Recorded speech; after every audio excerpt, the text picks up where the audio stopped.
सुप्रभात पिलामाने। आज आम सप्तम श्रेणी साहित्य बहीर मृत्यु विजयी बालक विषयटी को पढ़ा। यार लेखक होती श्री चिंतामणि बेहेरा। लेखक चिंतामणि बेहेरा ओडिया भाषा साहित्यर जड़े प्रतिभावान व्यक्तित्व।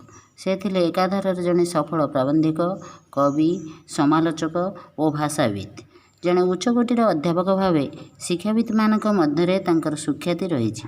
ओडिया, इंग्राजी, बंगला, हिंदी भाषा साहित्य रे तांकर गभीर प्रवेश थिला।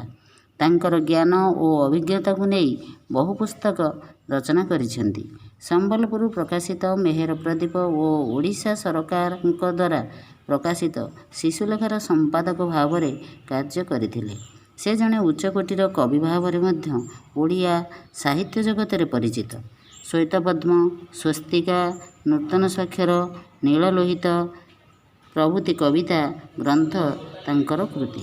यह व्यतीत से काव्य और कलाकार, विदग्ध पाठक, आधुनिकतार कख और अन्यान्य आलोचना, कला दृष्टि, चित्र और चरित्र प्रभृति समालोचना ग्रंथगुड़िक रचना करी कवि और लेखक महल में बेस सुख्याति अर्जन करिसेंती। एही प्रबंधरे बालक नचिकेतांकर साहस, सत्यप्रति निष्ठा और लक्ष्य साधन अटल उद्यमर वर्णना करी जड़े छोट पिला किपरि मृत्यु को जय करिवार क्षमता रखे ताहा अन्यमानक पई आदर्श उदाहरण रूपे वर्णना करिसेंती।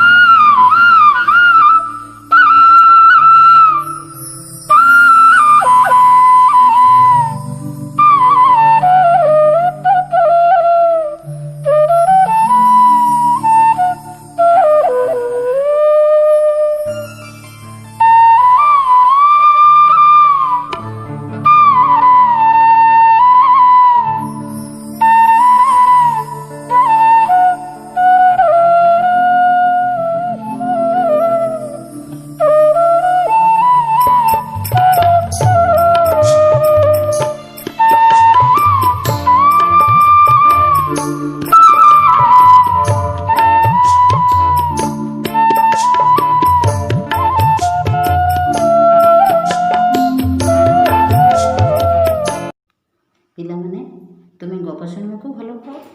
तुम्हें छोट बेले तुम आई, जेजे, बाबा और माँ ठारू अनेक गप व कहानी शुणी। मु आज तुमको गोटे सुंदर गप कहबी, तुम्हें मन दे शुण। अयोध्यार राजा दशरथंकर तीन राणी थिले, कौशल्या, कैकेयी और सुमित्रा। ज्येष्ठ राणी कौशल्याकर पुत्र रामचंद्र, मध्यमा राणी कैकेयींकर पुत्र भरत, कनिष्ठ राणी सुमित्रांकर लक्ष्मण और शत्रुघ्न नाम दुई पुत्र थिले। चारि पुओं मध्य अनाविल स्नेह संपर्क थिला। राजा दशरथ वृद्ध होई पड़िबारु बड़ पुओ रामचंद्र को राज्यभार देवाई स्थिर कले। एथिरे प्रजामानंकर आनंदर सीमा रहिला नहीं। मध्यमा राणी पूर्वे एकदा प्राणपणे सेवा करी राजा दशरथ को मृत्यु मुखर रक्षा करथिले। सेतबेले राजा तांको प्रति अतिशय संतुष्ट होई दुईटी वर देवे बोली अंगीकार करथिले। राम राजा हेबा कथा शुणी मंथरा नामक दृष्टा दासीर कुमंत्रणार पड़ी कैकेयी दशरथ को पूर्वर अंगीकार करथिबा दुईटी वर मागिले। प्रथम वରରେ भरत राजा हेब और द्वितीय वରରେ रामचंद्र 14 वर्ष वनवास करिवे। रामचंद्र पितृसत्य पालन करी वन को जावाक प्रस्तुत हेले। ए संवाद प्रजा माने दुखरे हाहाकार करने लगिले। राम मिथिला राज्यर अधिपति जनकंकर कन्या सीता को विवाह करथिले। राम वन जीवा कथा शुणी सीता और लक्ष्मण संगरे जीवाई प्रार्थना कले। रामचंद्र बाध्य होई उभयों को संगरे नेले। प्रियपुत्र विच्छेदरे झुरी झुरी दशरथ प्राणत्याग कले। सेही समय भरत मामू घरे थिले। रामकर वनवास संवाद पाई से अयोध्या को फेरी शुणिले बड़ भाई पिता आदेश पाई वन को चली जाइछन्ति। व्यथित चित्तरे भातृभक्त भरत राम को गृह को फेराई आनिया वन को गले। चित्रकूट पर्वत रामचंद्र सहित तांकर भेट है। अनेक अनुरोध करथिले मध्य रामचंद्र पितांकर सत्य पालन करने निमित्त वन में रहिले और भरत को नाना प्रकार बुझाई अयोध्या को पठाई देले। ପିଲାମାନେ, ଏହି ଗପରୁ ଆମେ କ'ଣ ଶିଖିଲେ? ପିତାଙ୍କର ସତ୍ୟରକ୍ଷା ପାଇଁ ଯେପରି ରାମଚନ୍ଦ୍ର 14 ବର୍ଷ ବନବାସକୁ ଆନନ୍ଦରେ ବରଣ କରିଥିଲେ, ସେହିପରି ତୁମେମାନେ ସତ୍ୟରକ୍ଷା ପାଇଁ ଯେତେ ବିପଦ ଆସୁ ପଛେ ଡରି ନ ଯାଇ ସତ୍ୟକୁ ସାମ୍ନା କରିବ। ପିଲାମାନେ, ଗପଟିଏ ତ ଶୁଣିଲ। ବର୍ତ୍ତମାନ ଆମେ ବିଷୟବସ୍ତୁକୁ ଯିବା। ଆଜିର ପ୍ରସଙ୍ଗ ମୃତ୍ୟୁ ବିଜୟୀ ବାଳକ। ପିଲାମାନେ, କିପରି ଜଣେ ଛୋଟ ବାଳକ ତାଙ୍କ ପିତାଙ୍କର ସତ୍ୟରକ୍ଷା ପାଇଁ ଦୃଢ଼ ପ୍ରତିଜ୍ଞା, ସାହସ ଓ ବିଶ୍ୱାସ ଯୋଗୁଁ ସେ ମୃତ୍ୟୁକୁ ଜୟ କରିପାରିଥିଲେ, ସେ ବିଷୟରେ ଜାଣିବା। ମହର୍ଷି ବାଦଶ୍ରବା ବିଶ୍ୱଜିତ ଯଜ୍ଞର ଆୟୋଜନ କରିଥିଲେ। ବହୁ ଦୂରଦୂରାନ୍ତରରୁ ଆସି ଅତିଥି ଅଭ୍ୟାଗତମାନେ ଯଜ୍ଞସ୍ଥଳରେ ଉପସ୍ଥିତ ହୋଇଥିଲେ।